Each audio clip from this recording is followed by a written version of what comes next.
Hi guys, this is Joel with Guitars United here again at the Winter NAMM show with Dana Bourgeois in front of his beautiful guitars. And these guys are so nice and so friendly. And I've been doing guitar repair for so many years, and I don't do what you do. I don't build guitars from a plank of wood. I don't do that. I just do neck adjustments, action adjustments, headstock repairs, you know, fret leveling, stuff like that, restrings. And I just have such a respect for what you do and what I've seen throughout the years of your guitars, specifically your guitars stand out. I don't know why, but they just do in my head. And so anyways, Dana, how did you get into becoming a luthier and doing it really pretty much all your life now? Yeah, well, you know, I grew up around guitars. My dad played acoustic guitar, and they were, you know, I just naturally picked up a guitar and started playing. And that was in the 60s, and really there were a lot of guitar players. I mean, a lot of people started playing at that time. Yes, sir. But as this, you know, as we kind of get into the 70s, you know, a lot of the American companies, you know, the quality started falling off. There was this huge market of players, and the quality of the new stuff wasn't, you know, wasn't what it used to be, and so there was a really built-in demand. There were not a lot of, there wasn't a lot of competition. You know, people, other builders, other boutique builders, and when I was in college, I ran into Irving Sloane's book, Classic Guitar Construction. Huh. And I've got a couple of his books. Yeah, and I just looked at it and I said, gee, this would be fun, you know. My dad was an amateur woodworker, so he had a shop full of tools, and my grandfather was a machinist, so he had a shop full of tools, and I had, you know, I never learned how to use the stuff, but it was there, and I guess I just wasn't intimidated by it. Huh. So I started Makes sense. Building a guitar, and I still have the first one, which is kind of rough, you know.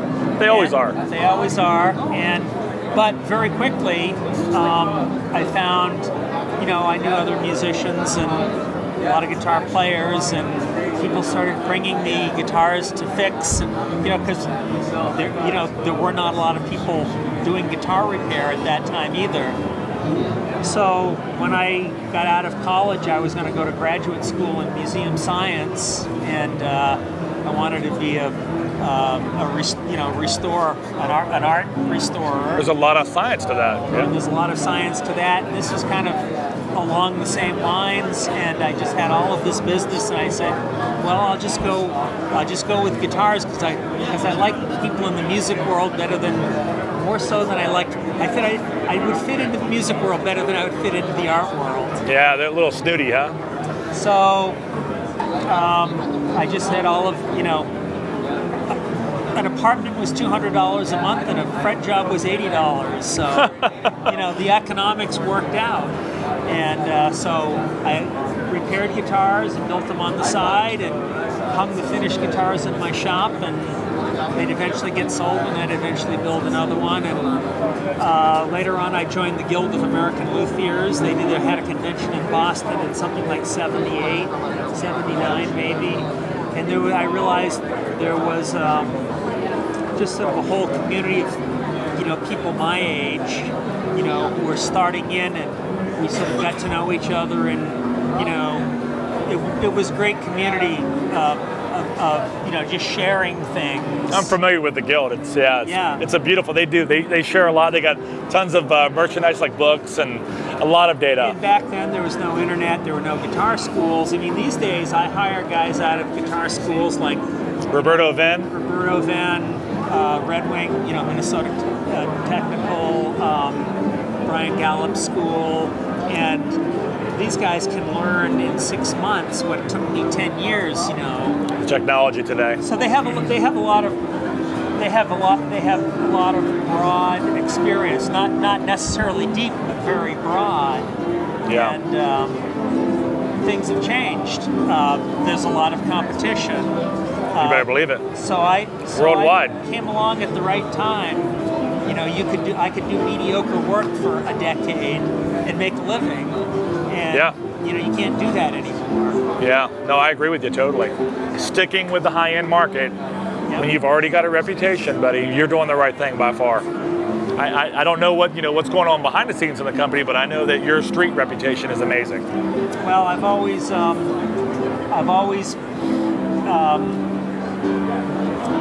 showed guitars to musicians, the best musicians I can, Yeah. I know, the best musicians I have access to, show them guitars and hear them play it, find out what they like, find out what they don't like, and a lot of times, I hear what musicians don't like. Yeah. And you've got to be able to, not have your ego bruised. It's good to listen. Yeah, you basically say, okay, well, process that, and try to figure out what it means and how you sort of overcome it, how you change that little aspect that someone said, well, this didn't quite make it. Yeah. It's a little different for me in my side, is because when people come to me, they don't really know how the guitar should be set up. Right. They're expecting me to lower that action to where I want it to be. And so it's a different world for me. Is they're looking at me sometimes beyond the laws of physics. Yeah, and like I always tell my boy Peter here, it's helping me out. He's a phenomenal instructor, by the way. But basically, what's going on is that not all guitars are the same. The bass side of one guitar might be perfectly straight, and the treble side might have a back bow. Not all guitars are the same. You have to adjust each guitar to the neck. Personal opinion. Exactly. But you can't go by specs. There's no way. No guitar is going to be perfect. I mean, but in general, okay, guys? Seriously. Agreed. Absolutely agree. Seriously. But thank you so much for your time, sir. You betcha. Yeah, gosh, you're so friendly, man. I really look forward to seeing you again. Do you guys ever do the Summer NAMM? Yeah. You do? Yeah, we'll probably be there. Oh, I say, you guys are in Lewiston. Yeah. Oh, okay, so you guys are close. We're always Nashville's, Nashville is a drive. Our biggest market. I wouldn't doubt it. So, I wouldn't doubt it. Yeah, country boys, no doubt about it. So, we'll be there. Do you have anything that's coming out? Anything else coming out this year? It's hard to tell. I mean, we always have a few things in the works, and what's coming out is always a function of what kind of tooling we can get done. Makes sense. I mean, at this show, we don't have any really new models. We're introducing deep sides on OMs and double O's. We've introduced a cutaway on a Dreadnought. Now we're going to finish the tooling for it. Yeah, I saw that's beautiful. More torrified materials. New processes. And a few other things in the pipeline. Beautiful. There's always sort of more things in the pipeline than you can actually sort of bring out to market. Yeah, it's at any one time. So you got to change. You got to change with the market, no doubt about it. Exactly. Yeah, and you guys aren't just changing because somebody's like ukuleles. It's like a trend. It's not a trend for you guys. You're looking for a better guitar. We're looking to try to make them sound like like the vintage guitars that. Yeah. Just because a lot of acoustic companies are building electric guitars now, you're not doing that. You're sticking with what you know. And I like that. I don't have another lifetime to. I know. I'm still trying to get guitars right. Yeah. Well, acoustic guitars. Yeah. Well, I totally vouch for you, sir. Thank you very much. Yep. Thanks, guys.